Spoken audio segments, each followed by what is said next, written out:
Hey, everybody, welcome to Thursday night edition of the Down-Ballot Progressive Candidate Summit. We have a very exciting conversation on our hands tonight, and that is with Betsy Sweet, who is running for the Democratic nomination to take on Susan Collins in Maine. Now, let me give you a little context here. You'll remember that we also spoke to Andrew Romanoff, who is running for a Senate seat against John Hickenlooper in Colorado. What do both of these things have in common? And this is also true with the Democratic Senate primary in in Kentucky, with Amy McGrath. So, what do John Hickenlooper and Amy McGrath and Betsy Sweet's opponent have in common? They were chosen by Chuck Schumer and the Democratic establishment elite. But what's happening in this country is this huge energy that's coming from the bottom of things, from people who I feel represent the real soul, the traditional energy of the Democratic Party. And that is basically what is now defined more as progressives. So there are a lot of people who are pushing back about that because we don't like the idea that some people are in some back rooms deciding who the candidate should be. I certainly saw enough of how that stuff works on the presidential level, but this works also on the congressional levels and it works on the senatorial levels. And we have to be very, very hip to this and to remember that the people who represent that corporatist establishment, this is who Chuck and Tom and the guys want to have in there, usually, number one, are chosen in part because they have money to spend on their candidacies, and number two, get money from the establishment because they represent the more corporatist policies. So they represent the more corporatist policies and get the corporate donations. And also, as in the case of John Hickenlooper just the other day, the Democratic Party throws in its resources. So same thing going on here in Maine. Many of us know Susan Collins. She's been seen by many of us a lot of times as a more moderate, well-considered, genuine high-principled conservative Republican, but she's really made some disappointing choices. The one that really got to me was I was done. Was Brett Kavanaugh. Anyway, a lot of energy to get Susan Collins, have a wonderful, beautiful, nice retirement, get a Democratic woman in there. There is a woman, she's been chosen, she's the one that the establishment says should happen. She is not a progressive. However, there is a progressive and a wonderful progressive. And she happens to be someone that I've known for years. So I'm really excited to have her here with me. Betsy Sweet. Betsy, hi, how are you? I need you to unmute yourself.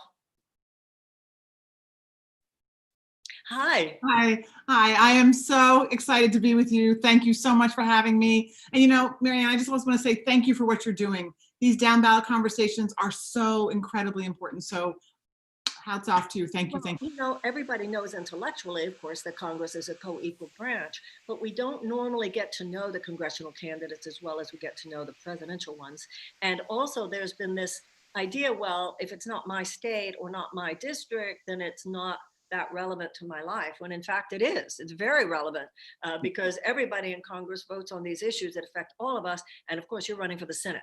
And as we know, the Republicans are now in charge of the Senate. We need to get the Senate in the hands of the Democrats. Once again, though, not just any Democrat, they're different shades of blue.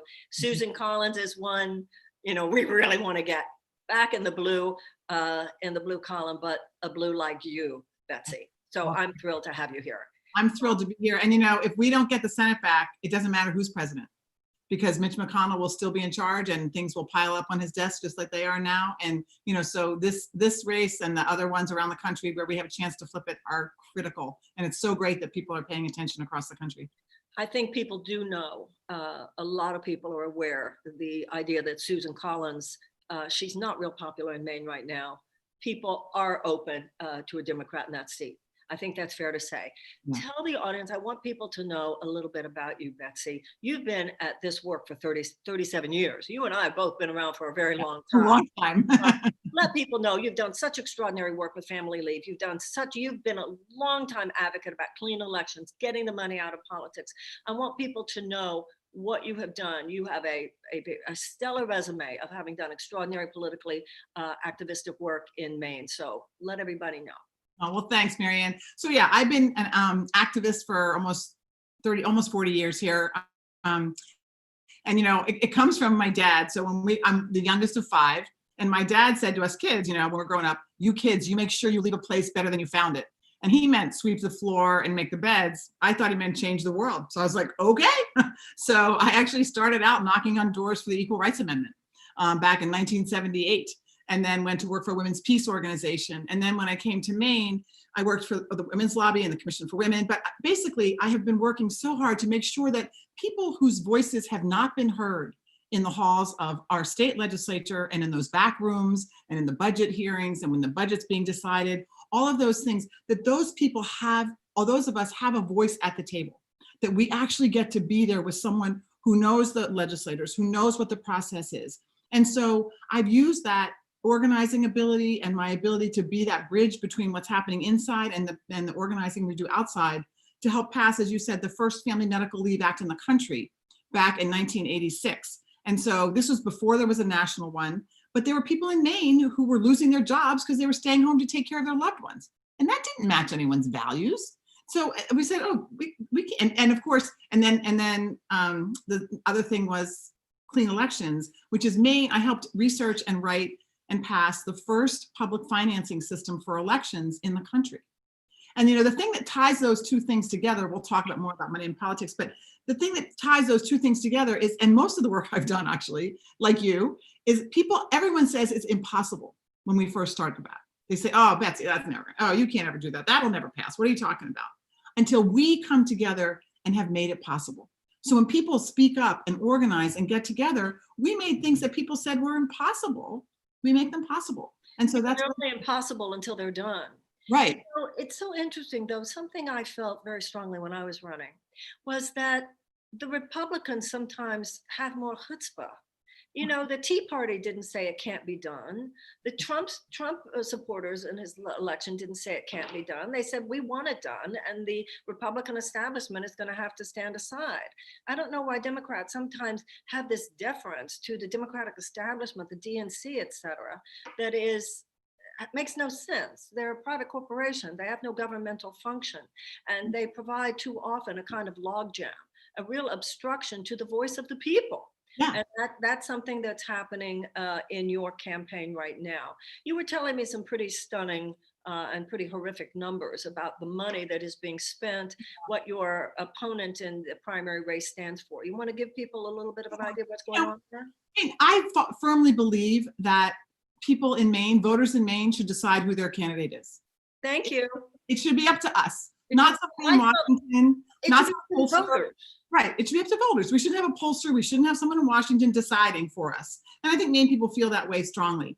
But in this race already, you know, we have this proliferation, like the nuclear arms race, of money in politics.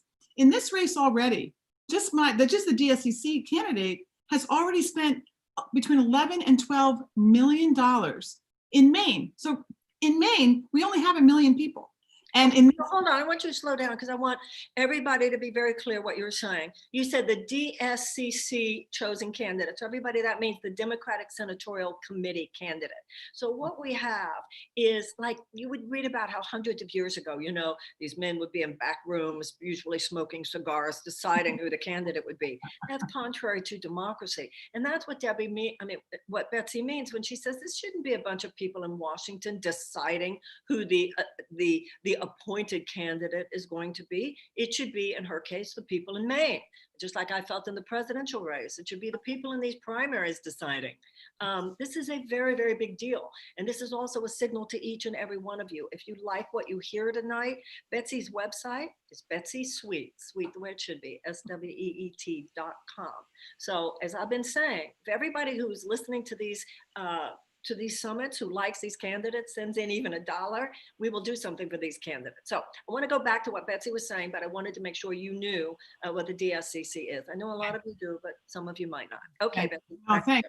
Anyway, and so you know, the amount of money that's being spent, you know, I'm being outspent about 40-1 if you count the independent expenditures and the, you know, and I'll be outspent, but I will never be outworked. But you know, so imagine a candidate. I will be outspent, but I will never be outworked. Yeah.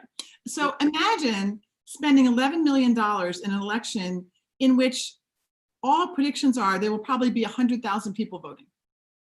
Just do the math, you know, and And this is at a time during COVID when people in Maine have lost their jobs, when we don't have enough food for, a lot of people don't have enough food to put on the table. We can't pay rents and mortgages. And where's that money going? That money is going to ads on TV, most of them negative. It's going to high-paid consultants in the political industrial complex in Washington who tell people what to say, how to say it, what to wear, instead of having open debates and forums where we have conversations where, as you do, dive deep into policy and then let people say, you know what, that's the person I want to represent me. Okay, so you just brought up something interesting because I couldn't agree with you more. We have to have a deep conversation, none of this shallow, silly stuff. And what I learned campaigning myself is that the American people are very intelligent and are ready for a serious conversation. You, however, according to what I've read, have a primary opponent who will not show up to debate you. Is that what's happening here? Yeah. So we've had, I think there's been 10 forums in which there's another candidate. There's 3 of us in this race, and Maine has ranked choice voting, which is so awesome. And I'll talk about that if you want. And in those 10 forums, they have not showed up. So they're very willing to do their own, town halls where they're the only people speaking and the questions are scripted ahead of time. But in terms of showing up, now there's been so much. So we had our first TV debate just last week, and she was instructed not to show up. So tell me, wait. She was instructed not to show up. Who instructed her, Betsy? I'm sorry, maybe that's mean. She did not show up, regardless. However, for whatever reason, she didn't show up. And so there's only 3 TV stations in Maine. This is one of the only TV debates that have been scheduled, and they just didn't come. And one thing that is hard for me is they could say this is a campaign strategy, and at least that's honest. But they say she's got a scheduling conflict, and and the thing was pre-recorded. I mean, it doesn't make any sense. But so anyway, and that's just it. And forget me and forget her. It's not fair to voters. That's right. Voters have the right, I believe, to listen to candidates, ask questions, and say it's not just the answers on policy. It's how we think. It's what values we apply to things. How we talk about things that we don't know that much about. Who are we going to talk to? Those are the kinds of things that this is a very important position, right? We're in trouble. This country is in trouble. And if we don't have leaders that we can count on, that we know are there for us, then we don't have the right representation. And it's the voters who should decide that. So it's really unfortunate, but it's also, I think we're in for a lot of changes. And I think, I think everyone's going to be surprised around the country. Next week with, Andrew's race, and the next week with Amy McGrath's race, and then 2 weeks later in our race, I think that people are going to be surprised because people are realizing more and more every day how broken our system is. Yes. And we did hear from Andrew Romanoff in his race, and he is standing for these more progressive issues. And that's what I want to ask you about now. What are the issues that you're standing for, and how do they contrast with the woman that you're mainly running against? Yeah. Well, so the 2 big contrasts are Medicare for all and the Green New Deal. And, I believe everywhere before COVID, we had held 35 town halls. We had another 50 planned in every corner of the state. And, everywhere I went, and I'm sure you found it too, healthcare was the number one thing I was asked about.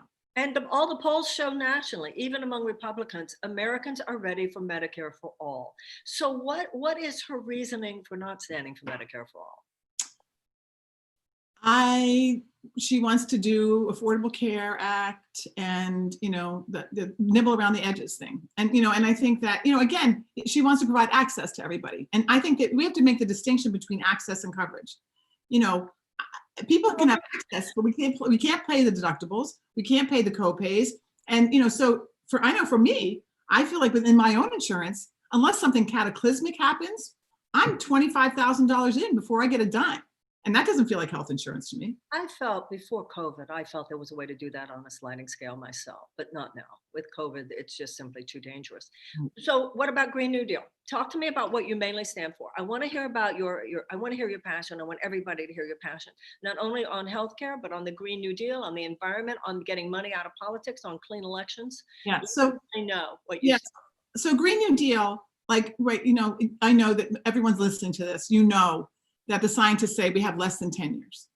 And so these ideas that we're going to do something by 2050 or 2070, we're not going to be around by then. So the thing that's so exciting to me and frustrating at the same time is we have really smart people who can figure out the technology, who we can do the production of green energy.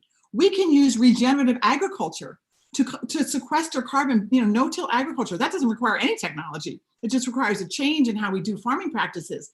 We have many ways that we can address climate change right now. But here's the thing that I'm so excited about, is that for years, I've been doing environmental work in advocacy for almost 40 years. And it used to be that if you were for the environment, you were against the economy, right? They were like this. And so now we have this opportunity to do what is right for the climate and start to address the climate crisis that we have and create good, new, high-paying jobs that can't be outsourced to another country that are right here. And that's why it's called the Green New Deal. That's what the Green Deal was. I mean, the New Deal was. Exactly. And for Maine, we are at the cusp. We could be the epicenter of the production of green energy between the ocean and the wind and the sun and our forests, and agriculture that we have. We could produce that energy here and export it to the rest of New England. And there's so many incredible options. One of the things I'm most excited about, this is just a little wonky for a second, but in Denmark, they just commercialized this pod, which looks like half a submarine. It's about 80 feet long, and it's got paddles on either side of it that just rest on the ocean. It looks like a centipede, and one of those pods, just the kinetic energy alone in one of those pods can power 4,000 homes. You're kidding. No, so Maine, we have right there on the water.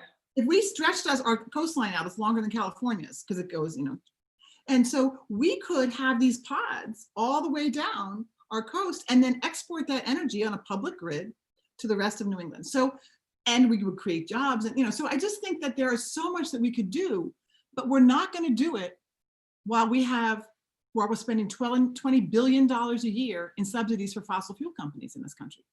And so that's why, and so anyway, so that is another one. And then the other one, as you said, is getting money out of politics, because that to me is the rotting core of democracy. It is. It's the cancer underlying all the other cancers. Exactly. But we're not going to be able to overturn Citizens United anytime soon, although Gorsuch and John Roberts have been a little more enlightened than usual in the last couple of years. Lately, right? So what we're going to need a constitutional amendment to establish public funding for federal campaigns, right, Betsy? Yes. Well, and I think there's two things we can do before then. Okay. One is that in Maine, as I said, we wrote the Clean Elections Act, which pairs small dollar donors, $5, like really small, with public financing. So you get a certain number of, so you show that you have some momentum. And then I think we can do that for federal candidates because it's optional. And some other states are doing similar. Yes, Arizona has a similar program. So that's a thing we could do. And then the other thing I think we need to do is we need to limit the campaign season to 12 weeks, because nobody needs to listen to this for 2 years. Okay, slow down for a second. I want to ask you a question. Would you want that on the presidential level too? Yeah, well, let me talk about it on the presidential level, because I think that you could, be really clear. You could campaign for as long as you wanted. You could go hold, like you did, you could go hold town halls. You could go, you could go and talk to people, do what real democracy is. The thing that you couldn't do is raise over a certain threshold of money and spend it except for those 12 weeks, right? And that would cut down dramatically, especially for Congress, especially for, Senate and representatives, the amount of money required. And Marianne, every other country does this.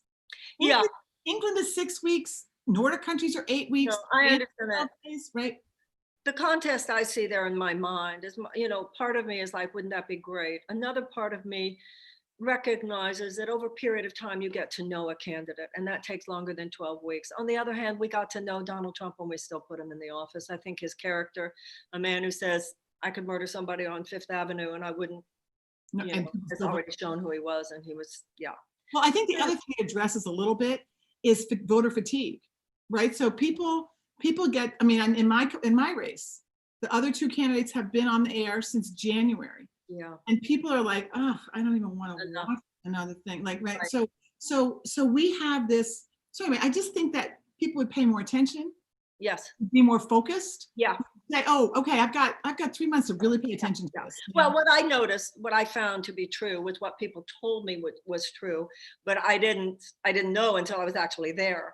And they used to say when I was running in Iowa and New Hampshire, no matter what they're saying on TV, the voters don't pay attention until after Thanksgiving. The voters don't pay attention until that last month, which is why I shouldn't have left the race. Very, very interesting. Well, this is how I feel about what you said before. You said that when it comes to the environmental issues, we have the environmental scientists, we have the environmental engineers, we have the environmental experts that would know how to create that just transition. You were talking about the sequestration of the carbon, you're talking about a more enlightenment around agriculture, all of those things which Americans understand now. But the thing that fascinates me, Betsy, is that what I have seen is that that's true in every single area. When it comes to America's traumatized children, we have the social workers, we have the experts in early childhood, in the criminal justice system. We have the people and the projects that are already displaying best practices, having to do with gang members, having to do with education, having to do with people who are recently incarcerated. You know, there was Bill Clinton who said years ago something that I have never forgotten. He said, there's nothing wrong with America that can't be made right by what's right with America. But the problem we have is that these people who know what to do, right? Like you said, we have the environmental scientists. When you have a president who has, the first thing he did was he replaced a genuine environmental expert as the head of the EPA with an oil lobbyist, who's now been replaced by a chemical lobbyist, and he has gutted the budget for the EPA. 25%, he's taken advantage of COVID to do that. I love how everybody talks about we shouldn't defund the police, but they don't seem to have a problem when they defund the EPA and they defund education and they defund Head Start. This is why we need people like you in the Senate, Betsy. This is why we need you here. I'm sure that you all agree with me. Please go to betsysweet.com. You've already heard about how the big money, the establishment money, the corporate money is going to go behind one of her opponents. You understand what that money goes for. It goes for TV ads. Then people tend to hear a name more, so they think they're going to vote for that person, but they haven't even had the chance to really know what the issues are because that person may or may not show up for debates. We all know what the situation is, but at this point, until we do have public funding for federal campaigns, if we want these incredible people like Betsy in office, we're going to have to do something, and no amount is too small. Please go to betsysweet.com, or you can go to Progressive Candidate Summit and you'll see the donation button for all the various candidates. Betsy, you want to ask a couple of questions, answer a couple of questions from people? Sure, I'd love that. Now, the first one is particularly intriguing to me because she's 15 years old. She's a climate activist, 15-year-old climate activist. She's a rising junior at Mount Desert Island High School in Maine. She's a member of the Climate Emergency Action Coalition. She's also the youth representative of the Bal Harbour Task Force on Climate. So you had a tough question, I'm sure, but I'm assuming you can handle it. Sarohi Kumar. Sarohi Kumar, come on into the Zoom room. I look forward to seeing you. Yeah. I have one of the things while we're waiting for her to get on, one of the things I have loved the most is interacting and learning from and listening to young people, because they're just phenomenal. Yeah, they are, and the world belongs to them. So Rohi, hi, welcome. Hi. Lovely to have you here. Ask away. Ask Betsy what you want to ask her. Hi, Betsy. Hi, Sarohi. Nice to see you. I'm not sure what we talked about and what was happening while I was transitioning, but I am a climate activist, and I wanted to ask you a question about the Green New Deal. Sure.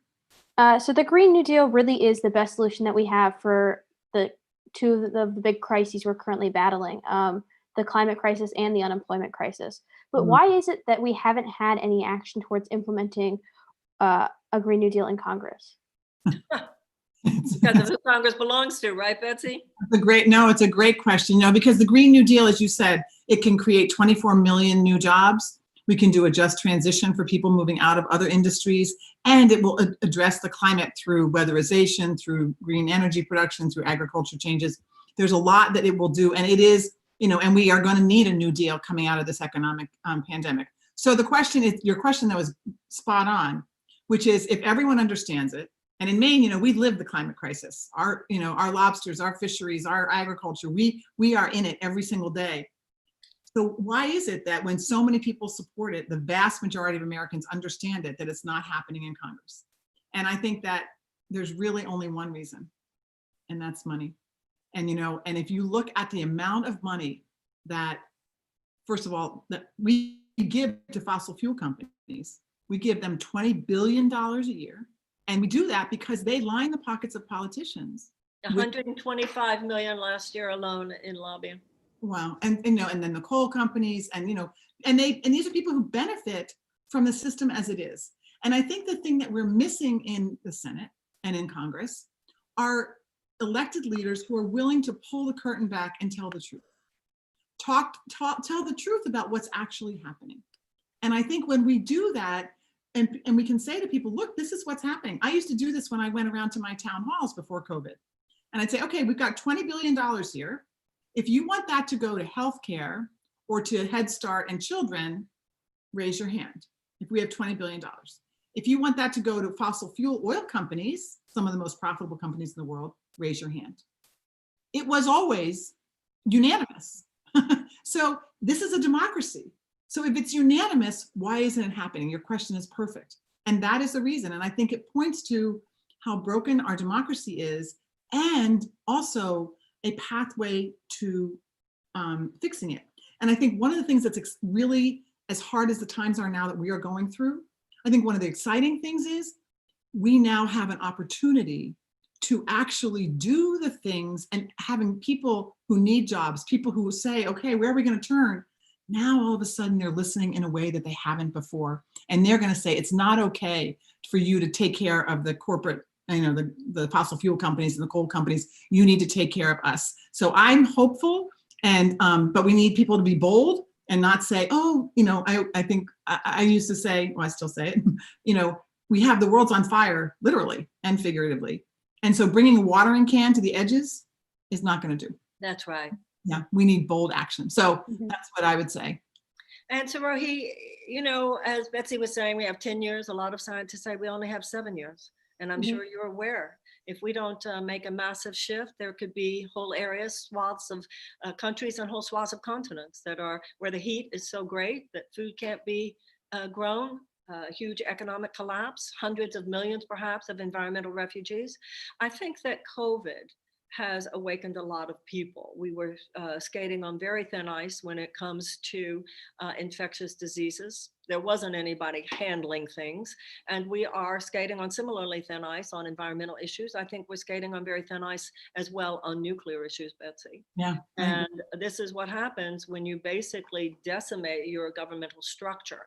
And when you have a government that has become beholden to corporate forces and corporate money, as opposed to the people of the United States. That we're not a government of the people, by the people, for the people at present. We are more a government of the corporations, by the corporations, and for the corporations. But Sarohi, it's so great that at the age of 15, you're on it. And you'll be like ready to hit the ground running when you're 18 and when you can vote. But I'm sure that Betsy is able to use people like yourself in her campaign, right, Betsy? Not only young people who can still be on the phone, et cetera. Isn't that also true of people who are watching right now who are not? Yes. I mean, one of the upsides of COVID is you can help with this campaign from anywhere in the country. We are making thousands of calls a week to people who are going to actually vote. We are texting, we are writing letters, and you can do them. You can do that from anywhere in the country. So if you are able, if you've got a couple of hours a week, a couple of hours a day, and you can help us, we will put you to work like that. And again, it will be challenge by choice. So if you hate making phone calls, you can text. If you hate texting, you can write a letter. Everybody, I hope you really, I'm sure that you share with me the excitement at the idea of having Betsy in the Senate. We can have the government that we want, but we have to work for it. We have to work for it now. So no matter what state you live in, you can go to betsysweet.com. You can sign up. You can volunteer. The point is to be part of the solution. When I was young, they used to say, if you're not part of the solution, you're part of the problem. And cynicism is just an excuse for not helping.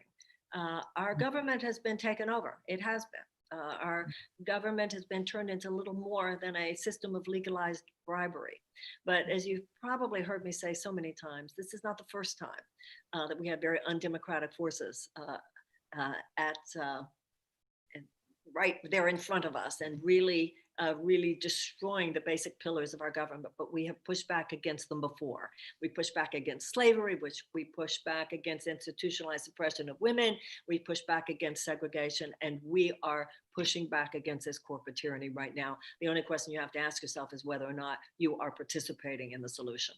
So betsysweet.com, progressivecandidatesummit.com. Find out about the progressive candidates and do everything you can to help them get elected. Anything else, Rohi, that you want to ask Betsy? Or did she satisfy you with her answer? Did she do okay? Yeah, your candor is much appreciated. It's nice to see someone acknowledge the ugly truth. That's how I feel about you too, Betsy. That's how I feel. I love, and I have to say to you as your friend, I really watched you grow. You're like out there in a way that really has gone with the years. Forgive me, everybody. I just dropped a piece of paper, so I'm going to go pick it up because I need to read the name of the next question. Well, while you're picking up your paper, I mean, I think that this time's demanded, right? We can't BS our way through this. We can't, and I think the other thing is, especially young people like Sarohi, I feel I am accountable to them, and their BS detector is huge and really good. And, so when if you give a canned answer, if you say, well, we'll think about it, like, they're right on it. I've got 3 beautiful daughters of my own, twin 22-year-olds and a 25-year-old. And, they've trained me very well. It's like, yeah, that's not going to do. So I think that that's what's required. And I think that's one of the reasons that I think this is the moment for this kind of work. And I am so grateful for your questions, Rohi, and for your activism. I know you work so hard, and I'm really grateful. And so, Rohi, when we were your age, we were you, right, Betsy? Right. Yes, absolutely. Thank you so much. Thank you, Sarohi. Okay, that's the second question, and her name is Linda Homer. So if Linda Homer could come into the Zoom room, make sure that you unmute yourself and ask away. Hi, nice to meet you. Hello. Hi, how are you?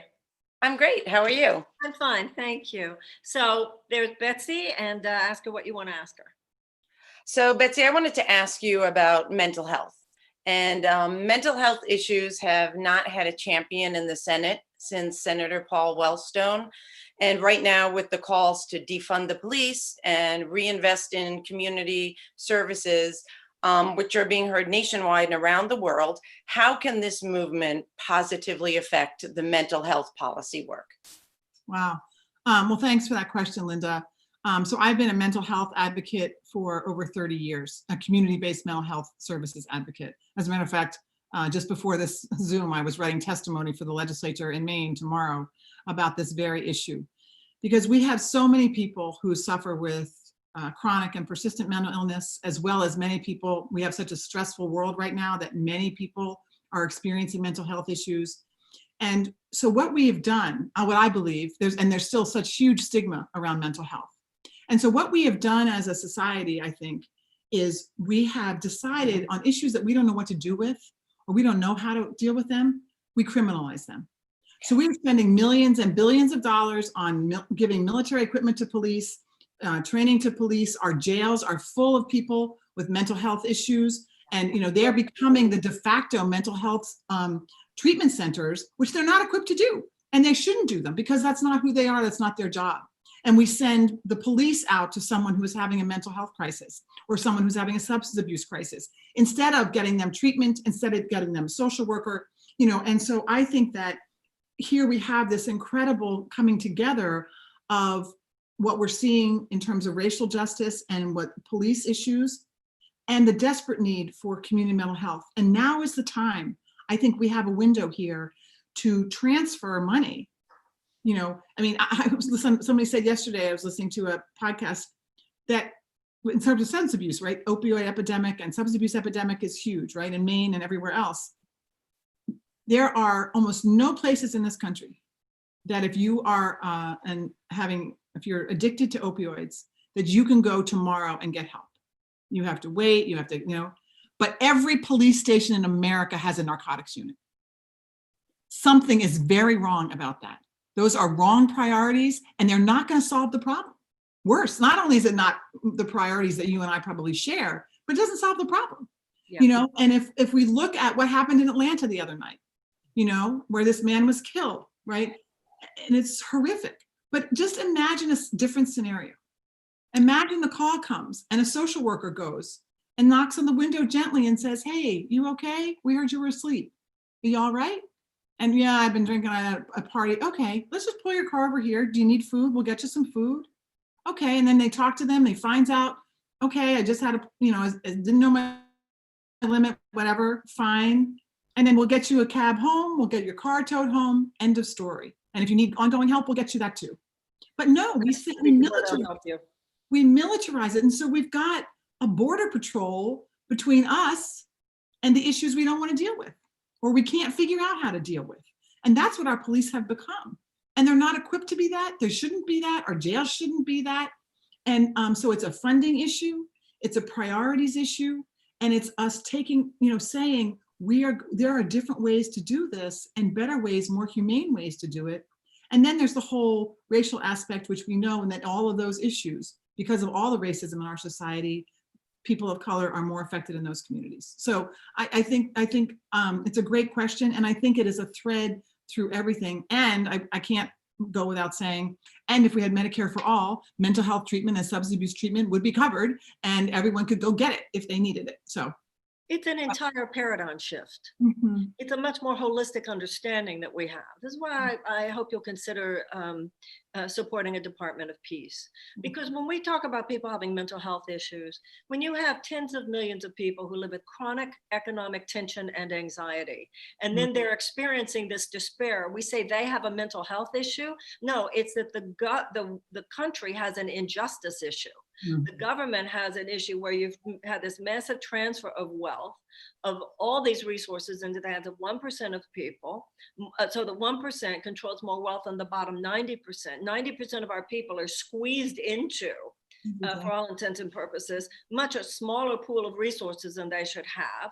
Out of that comes all this despair. Out of this comes all this tension. Out of this comes all this anxiety. Out of this comes all this social pathology. And then we look at the people and say they have a mental health issue. Right.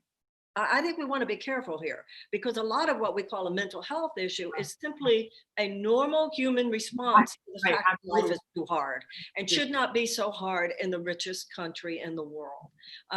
Sometimes the fact that you're upset about something is a sign of mental health. Right. Yeah. It's exciting. Right. People are like, something is really, really wrong here. Mm-hmm. So I appreciate, Betsy, that you were recognizing the intersectionality and the whole holistic paradigm. It's just like with sickness and health, you have to cultivate health.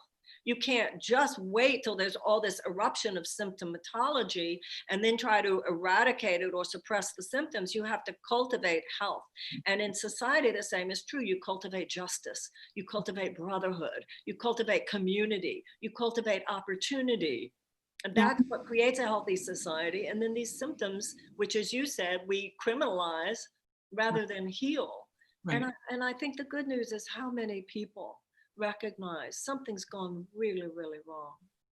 I think it is the thing that makes me feel hopeful, is how many people are recognizing what's gone wrong. And I do want to just say, 25 years ago in Maine, we were experiencing a whole series of hate crimes against people of color, immigrants, gay and lesbian people. And I was helping with what we did, when people were the victim. And an attorney and I were talking, and it's like, that's too late. The damage is really done then. What can we do to prevent this? So we started a project called the Civil Rights Team Project in our schools. So in high schools and middle schools across Maine, we went and we trained young people on how to recognize what was happening, and then how to be allies, and then how not to be a bystander, but to actually help, and to create mental health, to create justice, to create civil rights, because the adults weren't doing it. So the kids, we actually trained these kids, and this program is still going on now in many schools in Maine. And I just the other day on the campaign trail, right before we shut down, met a guy who came up to me, and he, an adult, and he said, "Oh, I'm so excited, Betsy. I'm so excited to see you. I met you. You trained me as a student." And he said, "And you took us when the KKK was marching. My civil rights team organized a counter rally, And it was the first time I realized that we had power to do something, and it changed my life. And I'm so happy you're, and it was just like, It was all starts in childhood. where you just think, and so I just want to say that, like, I do think that we have to look at it, as you have always said, Marianne, and so incredibly, we have to look at this holistically. And we have to start with our babies. We have to start with our young people, because first of all, we've given them a really broken place, but also they are open and they are willing to learn, and they want to be leaders around this. Well, our economic system was devised before women had a voice in the public realm. And raising children was just seen as women's work, whereas now we do have a voice in the public realm. And all three of us who are here now, you, Linda, and Betsy, and myself, we're all talking about these things in ways that do not fit into the old, narrow-minded, increasingly obsolete 20th century mindset, in which children are basically peripheralized. And when we talk about problems, we only talk about addressing them once people are already grown up. We know how much starts in the first 8 years of life. I don't know if you saw on my Instagram today, I posted something that I think is going around viral. This little boy who— Oh, yes, I did see it. I am smart, I am blessed, and I can do anything. What is he, 4 years old, 3 years? I know. Yes, it's awesome. Those affirmations. I mean, it is so amazing. Yeah, I did see that. People can laugh all they want to, but a child growing up saying those affirmations on his way to school, you better believe that it matters. That's a good mother he's got. Yeah. Totally. Linda, you have anything else you want to ask Betsy? Are you cool with her answer? Oh, I'm very cool with her answer. I love the fact that she tied her answer into Medicare for all, because if people don't see that now with COVID and the number of people in our state throughout the country that have lost their health insurance because it was tied to their job, we can't have that anymore. We need the mental health care in with our Medicare for all. You need your mental health, you need your physical health. Like you said, it all comes together to keep us whole.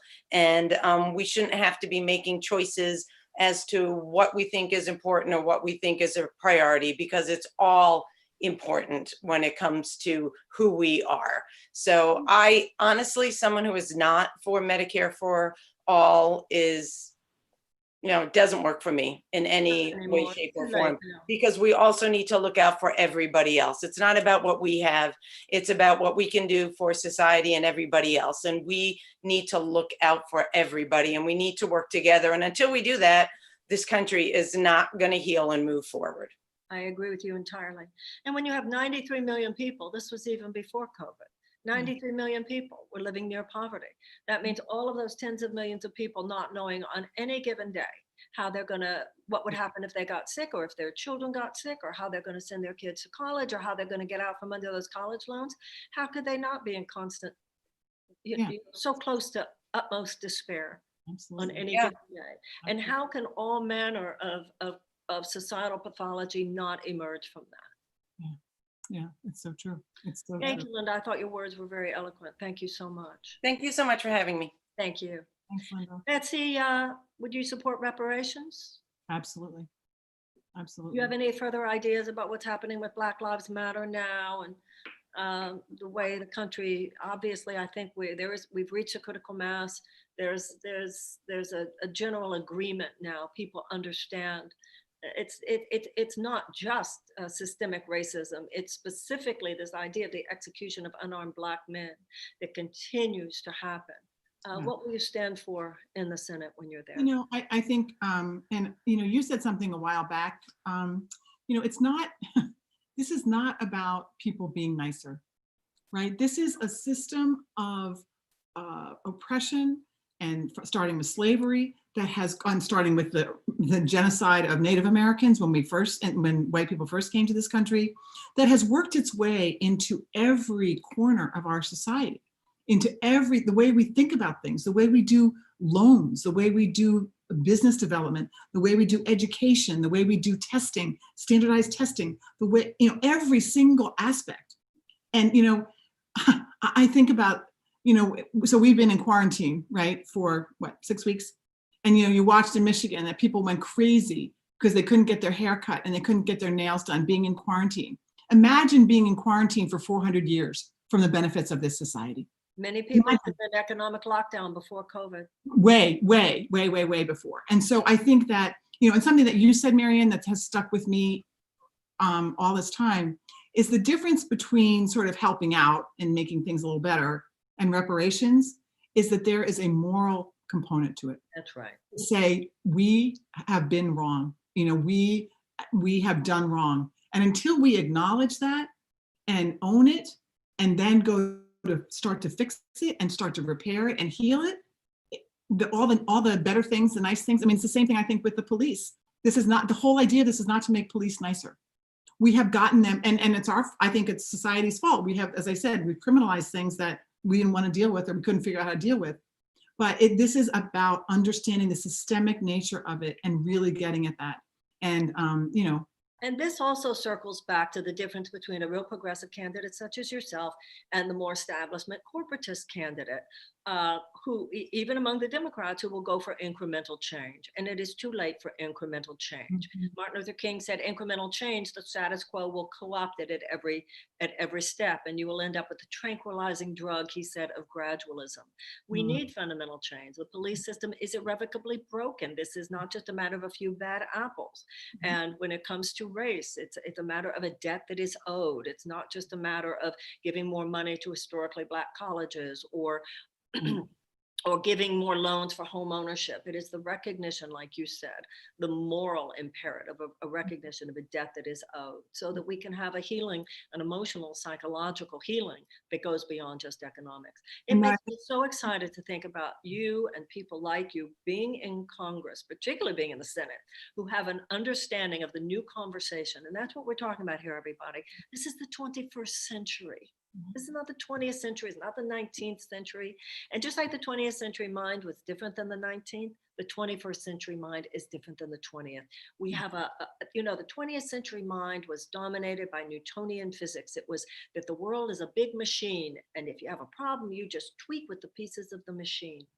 But this is the 21st. It's not old science now. It's new science. It's quantum physics. It's the recognition, as one British physicist said, it turns out the world is not a big machine. It's one big thought. We need to rethink everything. Our consciousness about these issues has to change. Now, I personally think a lot of women have a greater tendency towards that, because the propensity, I said when I was running, we need some mothers in the White House. You can take that however you want. Instead of the mother that's there.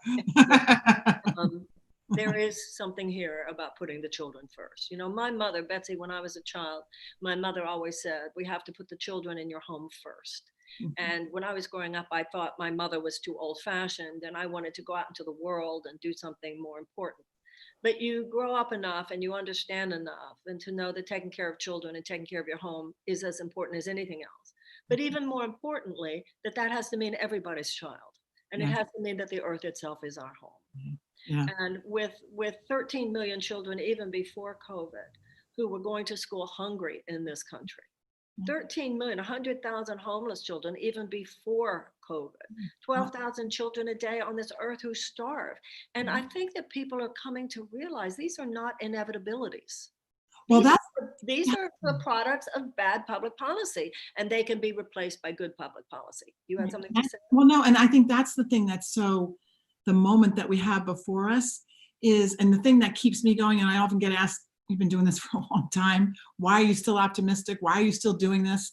And the thing that fuels me is it doesn't have to be this way. It doesn't have to be. And we are not that kind of people, collectively or individually. That's Americans. This is Americans. We don't do that. Things can't be done. So I really think that, and I also agree that I think that I used to say that some of that mama bear energy, was a single mom. I've been a single mom for 18 years, and of these 3 beautiful girls, and I would be the mama bear. You come after my kids, and not just mine. My house was the house where all the kids came and hung out, and I love that. But it's that we have to take care of every child and with that same mama bear energy. And I think this is the time. The one thing I want to say about that optimism though is here's why I'm optimistic, even though we have so many things crashing in around us right now. I think this is, I've come to call it our Social Security moment. When Social Security was first suggested, everyone said, oh my God, are you kidding? That's crazy. No one's ever going to do that. Until the Depression came. And then there were millions of older and disabled people who couldn't eat, who were freezing to death in their homes, who couldn't pay their rent. And we found the will and we found the way to create Social Security and lift millions of people out of poverty, old people and people, elderly and disabled people. So this is now, so now we have a lot of things. We have healthcare, we have climate, we have the economic collapse, we have racism, but this could be, I think this is our Social Security moment where we can actually move these policies forward. If we elect bold people, if we elect people who aren't afraid to call it what it is, and then try new things, take some risks. When I talk to senior citizens, I often ask them who their favorite president was. And inevitably they talk about FDR, they say Franklin Roosevelt, right? And I say why? And then they say all the things, all the programs that he did. And I say, what my favorite thing about Franklin Roosevelt is? Besides that my father used to deliver propane to his porch in Hyde Park. Yes, I know, it's a fun story. But my favorite thing is that for everything that we remember about him, they tried 10 other things that didn't work. And so they would try it and say, oh, well, that didn't work, let's try this. We have moved away in politics from the ability to try a solution to some of these intractable problems, and saying, oh, wait a minute, that didn't work. Okay, let's tweak it this way until we find the thing that actually works, that actually helps, that is actually the pathway that we want to go. And we have to find that again in ourselves and in each other to say, we've got to try things. We've got to take some risks and try doing something a different way. The definition of insanity, right? Doing the same thing over and over again, expecting different results. And that applies to our economy, it applies to our climate, and it applies to the way we. When it comes to something like Medicare for All, when it comes to something like the new Green Deal, when it comes to something like a Department of Peace, a Department of Children and Youth, reparations, really, there's not a question of finding something that works. It's a matter of creating the political will to actualize those things that work. And of course, to recognize where the resistance comes from. It comes from a matrix of corporate tyranny. As long as the hundreds of billions of dollars from health insurance companies and pharmaceutical companies and food companies and gun manufacturers and oil and gas companies and big agricultural companies and defense contractors are able to wield such undue influence on our government, then we feel sometimes like there's so much power in them and so little power in us. And that's what we have to reclaim. No, there's a lot of power in us. If we want to see you elected, we can get you elected, but we're going to have to work on it. That's the thing. And this is why we're doing the Down-Ballot Progressive Candidate Summit. You don't need me to tell you about the presidential election. You know everything you need to know about the presidential. But I hope you're feeling that with this summit, you're meeting some of these extraordinary congressional and senatorial candidates out there. As you've been talking tonight, Betsy, I've been thinking, wow, how exciting it will be to see you, a senator, you talking and saying, we're going to do it this way. And we have to have the audacity to dream again. We have to have the audacity to use our imagination and to recognize it could be different. This country can choose another way. Yeah, we can choose another way. And I think people are ready. I do too. Cory Booker said this thing that has also stuck with me, which is as candidates and as leaders, we can either be thermometers or thermostats. And thermometers take the temperature, and then, we've gotten into a politics where you never get ahead of where people are. You never get a hold of what the polls say. You ride that wave behind them. Those are thermometer candidates. Thermostat candidates are people who say, we're in trouble. We have to go fix this. And this is the direction we need to go. Let's set the direction and let's go do it. Well, that's what I call the politics of people pleasing, where you just say what you think people want to hear rather than saying what you know that people need to hear. And I have found in my own experience that when you do say what people need to hear, they're not stupid. They go, wow, you're right. I hadn't thought of it that way. There's an educational aspect to good politics. And in order to do that, though, we have to resist the influence of some of the establishments in both political parties that actually is an obstruction to this kind of newness and recreation that's so much the tone of the day. And is I this the think you're fear? fabulous, Betsy. I always have thought you were fabulous, but I just think you're at full blossom now. I wish you the very, very best. I hope all of you will remember this is betsysweet.com. Let's replace Susan Collins, but let's just not replace her with any old Democrat. Let's replace her with a progressive candidate that stands for all the wonderful things we were talking about tonight. Please text your friends. Please send the YouTube around when you see this on my social media platform. Please give what money that you can. There is no amount that's too small. Put it on your own social media. Let people know. Use your voice. You have any final comments to make, Betsy, before we let people go on with their lives tonight? I just think, I just want to say thank you, Marianne. I have been a huge fan for many, many, many years, and I am so grateful and honored to be with you tonight and for your leadership. And I just I seem to have lost you. across this country, there are people rising up, there are candidates, and we can do this. We must do this, or we are in trouble. So I think we're ready. I'm ready. If you know, I'm honored enough to be the senator from Maine, you know, I will go and do the people's business. Can't wait to call you Senator Sweet. I can't wait to have you. For being here. Tomorrow night, we will be back with a candidate I can't wait to meet, Lisa Ring, who's running in Georgia 1st District. What a cool woman she is. Never met her, but I'm really looking forward to it. You might want to look her up before we meet. And then on Saturday night, we will be talking to Liam O'Mara in California, District 42. Thank you very much. I hope that you have felt illumined by the wonderful ideas that Betsy was sharing with us tonight. I hope you will go to betsysweet.com, do what you can. And as Betsy has been saying all night, we can make this happen. I love you, Betsy. I love you too. Thank you so much, everybody.